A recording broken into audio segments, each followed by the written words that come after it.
realizing the potential of social media for mostly small businesses. I worked for a few agencies, small marketing agency, bigger social media agency, when I realized that I really enjoy working with small businesses, and small businesses are the ones actually can benefit the most out of social media, and I would wanted to educate them, because the small businesses are usually the ones that have the most misconceptions about social media, that they know that they should be on social media, they know that social media can be beneficial for them, but they see social media the wrong way. That's why one of my most popular, my favorite tweets is, what's the most important thing? What's the most important activity on social media? And it's listening. Lots of people think that social media, especially in the combination with social media marketing, is just another broadcasting tool. That social media is another television, it's another newspaper, it's another advertising platform, when they can broadcast their message to masses and get the word out there and get new customers by just shouting out loud on different platforms, "We are amazing, buy us." It's not how social media works. Social media should be more about the social bit. It should be more about the community.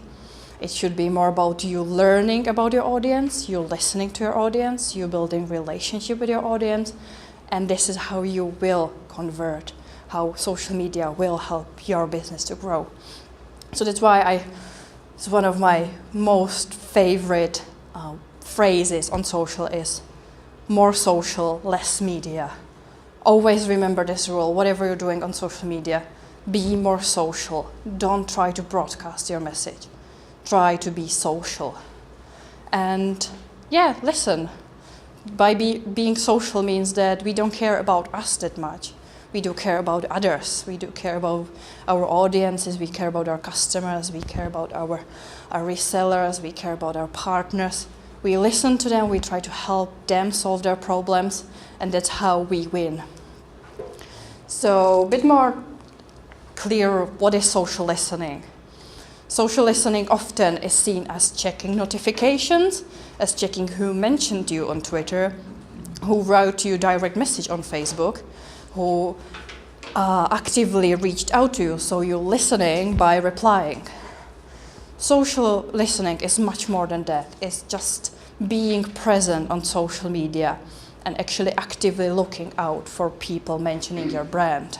If you're only paying attention to notifications, when someone mentions you, when someone tags your Twitter handle, then you're losing so many people who actually don't know your Twitter handle, people who don't know your Facebook name, but they do talk about your brand, they do talk about your product. So by just checking the notification, you might miss this whole new group of people who are your customers, who are happy or unhappy customers, but because why should they bother to find your Twitter handle? They just want to complain, they just want to say something. But because you're not proactively listening, you're not proactively being there, then you might be missing a lot. So again, why should you be listening? As I said, there is incredible amount of messages, there's incredible amount of tweets that don't mention your company name, but they're out there talking about you, about your brand. How can you do it? How can you listen when someone's not mentioning to your brand?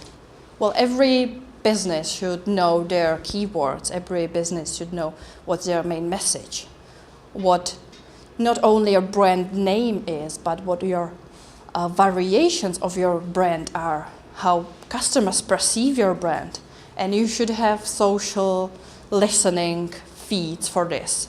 My favorite tool for this is TweetDeck, which is something like a Hootsuite, but it's a tool when you can create different feeds for different conversations, different feeds for different hashtags, for different keywords. And just by setting up these different feeds, you can much more easily check what's being said about your brand outside of the simple mentions. So this is a bit more about listening. Listening is one thing. Another thing that was in the title of the workshop is engaging in conversations. It's connected.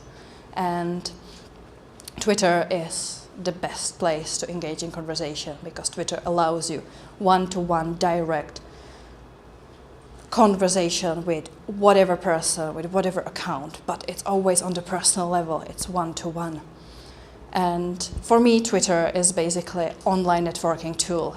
It's something what we do on the networking mornings, on the networking evenings, when we hand out business cards, when we mingle, we talk with people. Twitter is the same environment. This is what you do on Twitter. You mingle with people, you have random conversations. But the same like with networking, that it doesn't work if you just go there once and you hand over the business card. It doesn't work on social, just showing up once, saying, this is my product, buy it, and then expecting people to be super excited. Oh, cool, I want to buy it. It's about regularly showing up, regularly showing your interest, listening to people, listening to what they're interested in, listening to what they want to talk about, and responding. And with time, you will build the relationship with them, you will build the trust. And once you do it, then the magic happens and the conversions start happening, people start buying.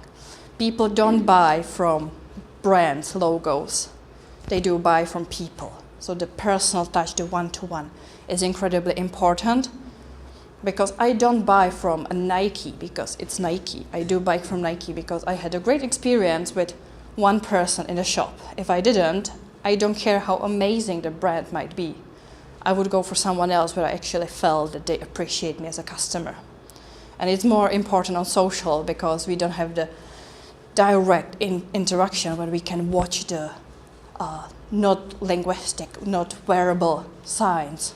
It's much more difficult to build the relationship and trust on social. When mentioning networking, one of the best places where you can actually network on social media are Twitter chats. Have any one of you been in a Twitter chat? Know what Twitter chat is? No? Okay, we have few people who know Twitter chat. I guess that's St. Ives business hour.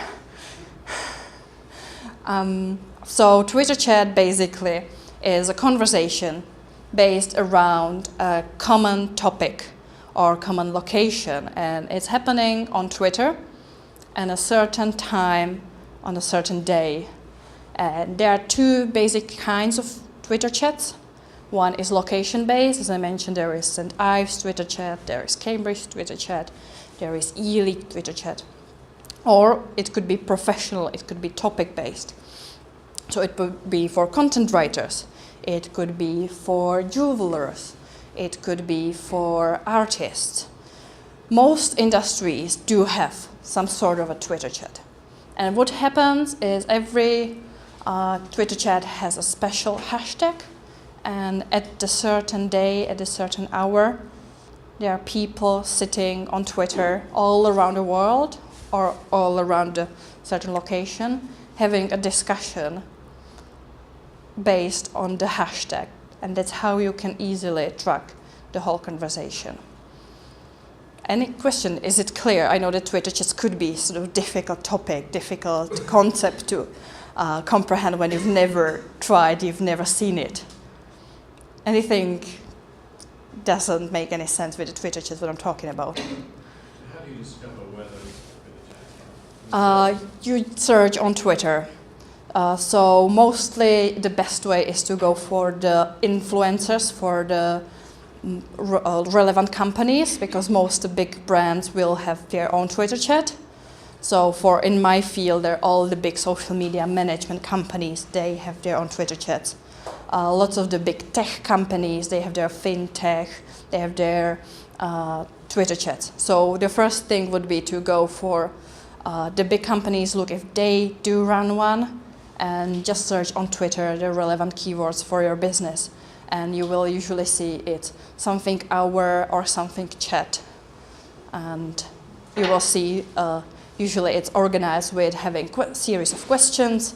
So it starts like it's an hour, it kicks off with question 1, question 2, and everyone participating answers with answer 1, answer 2, or it's more casual and just people talking about whatever topic they decide. Usually it has certain topic on the day. And it can be slightly overwhelming to try to do Twitter chat, especially if you're using Twitter, like twitter.com for it, because Twitter on its own is not the best platform for this. Because Twitter chat is really high-paced conversation where different people can get into side conversations. But everything is connected to one certain hashtag.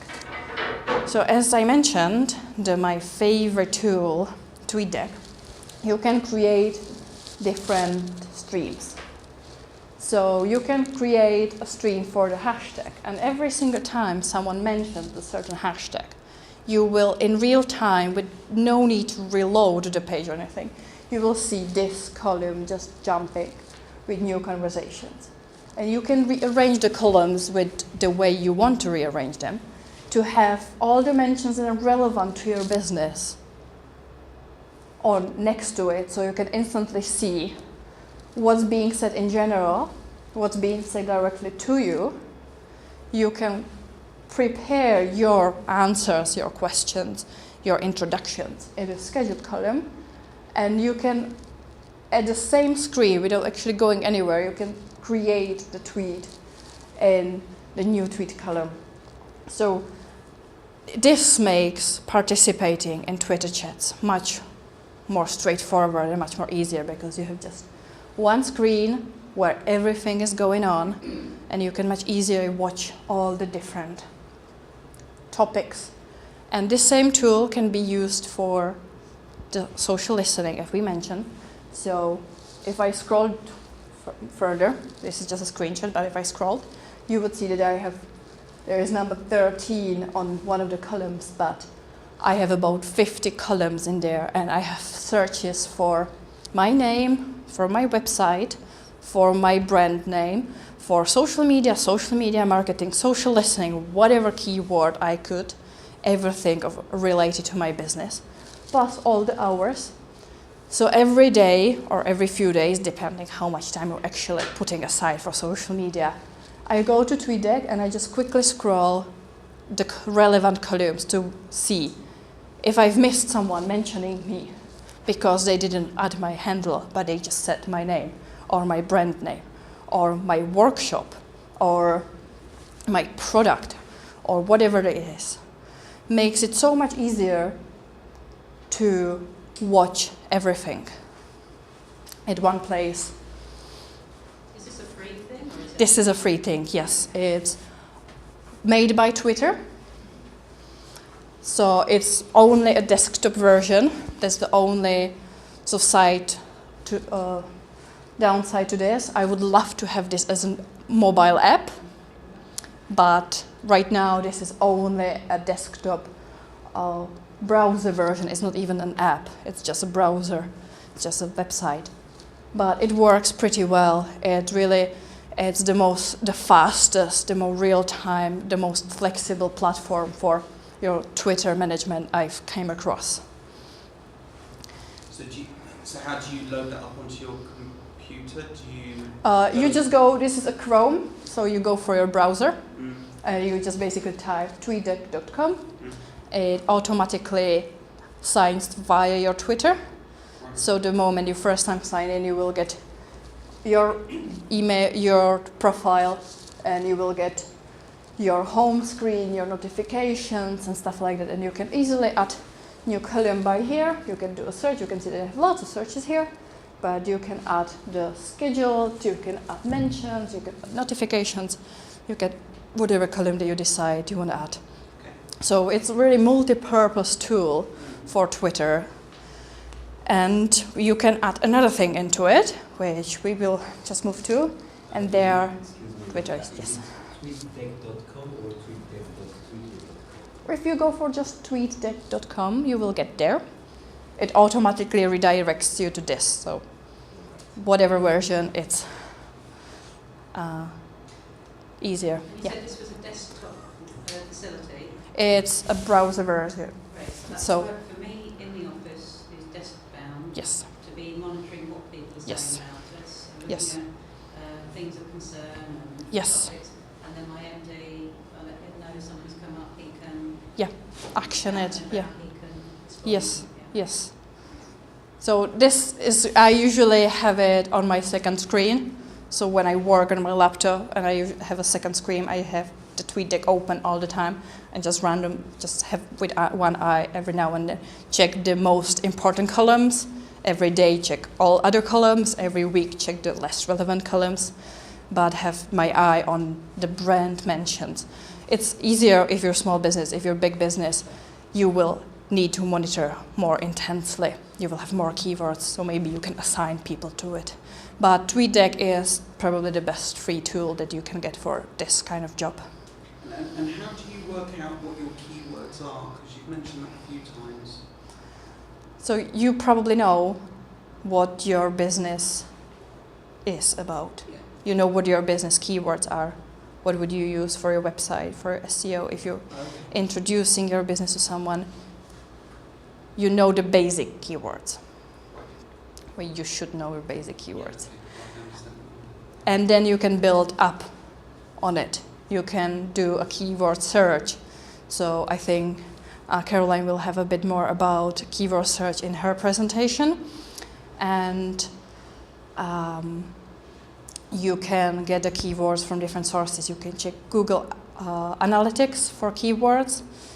Google will give you certain values and about different keywords, how often people use them. So sometimes you think, oh, people use, I don't know, social media marketing when they search for my services, when actually they search for, I don't know, social media management.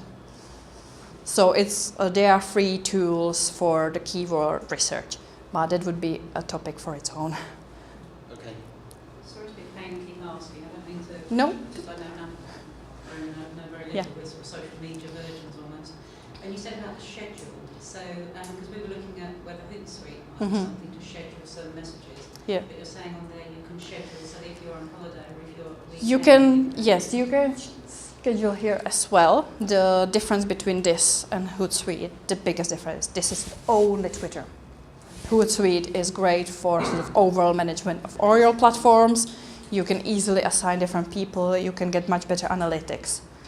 So you can do it if you don't want to pay for Hootsuite, or if your main focus only on Twitter, you can easily schedule here the same way like you would schedule in Hootsuite. But this is only Twitter. Thank you. Excuse me, Yeah. you said last time to use Buffer. It's personal. Buffer's free and Hootsuite costs. Hootsuite is free. Also, all the platforms, I think, except Sprout Social have, maybe even Sprout Social, but the biggest platforms like Buffer, Hootsuite have a free, limited free version. I didn't say use Buffer. I said I prefer Buffer. My favorite, my personal, is Buffer. It's much more easier to use from my perspective. But I do use Hootsuite for lots of clients, and there are lots of cool features in Hootsuite, lots of cool features in Sprout Social. So it's more about what actually suits your needs and your personal preferences. And there is one last thing. Twitter list. Tell me, are you using Twitter list? I did expect this to happen. Twitter lists are probably the most underutilized tool on Twitter. Great for engaging with people, great in engaging with the right people.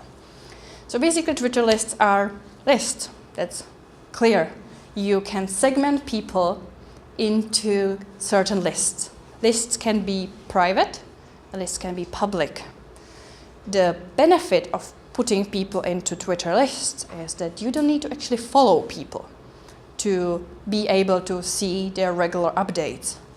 So if you want to stay in touch with a certain group of people, let's say people you've met on networking, or people you've met on different Twitter chat, or people that are your competitors, but you don't want to follow your competitors. You don't want them to know that you're following them, that you're keeping an eye on them.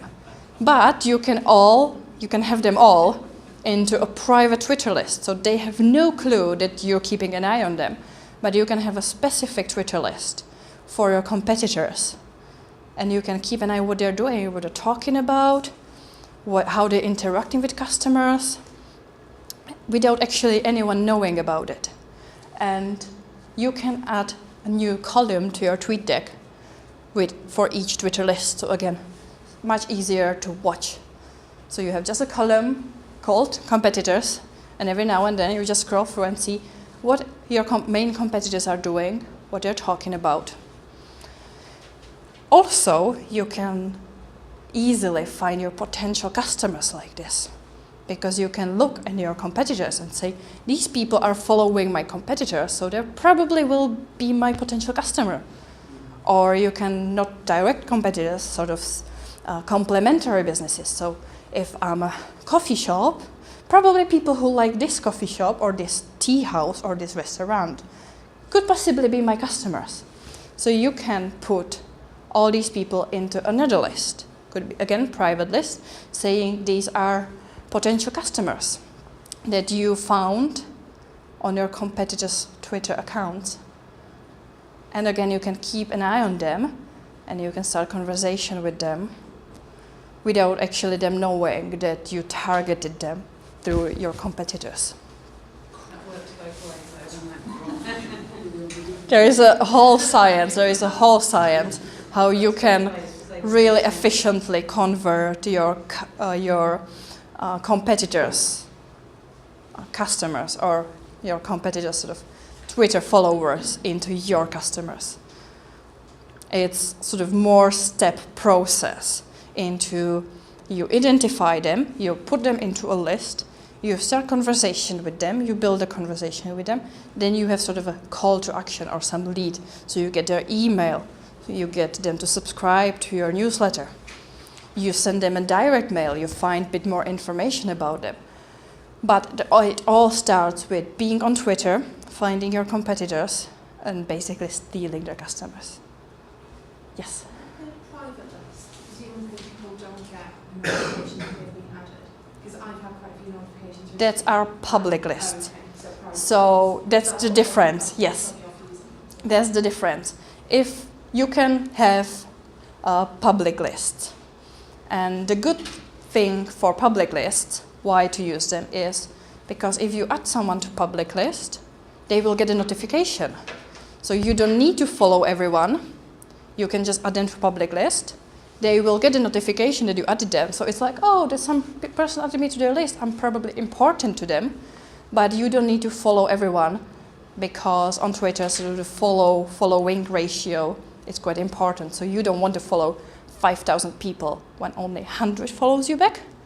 But you can add all these people to different Twitter lists, so you can still keep an eye on them. You can still have them selected, segmented somewhere without actually following them and without actually cluttering your Twitter profile with incredible amount of people to follow, as long as only a few of them is following you back.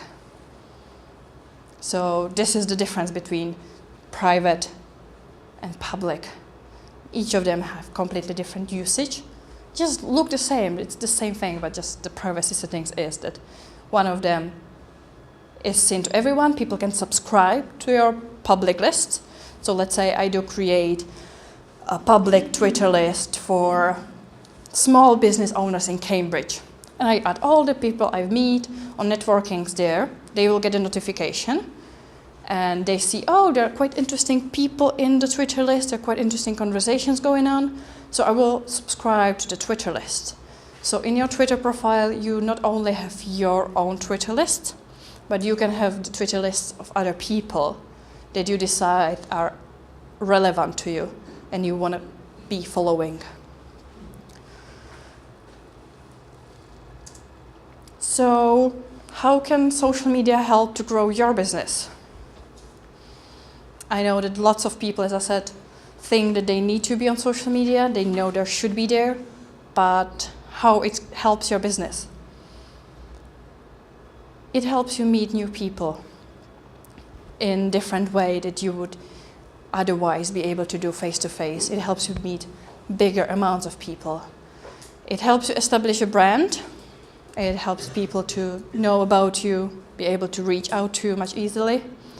And the most important thing, it helps you to build new friendships, new relationships, if you actually put effort into building conversations with people.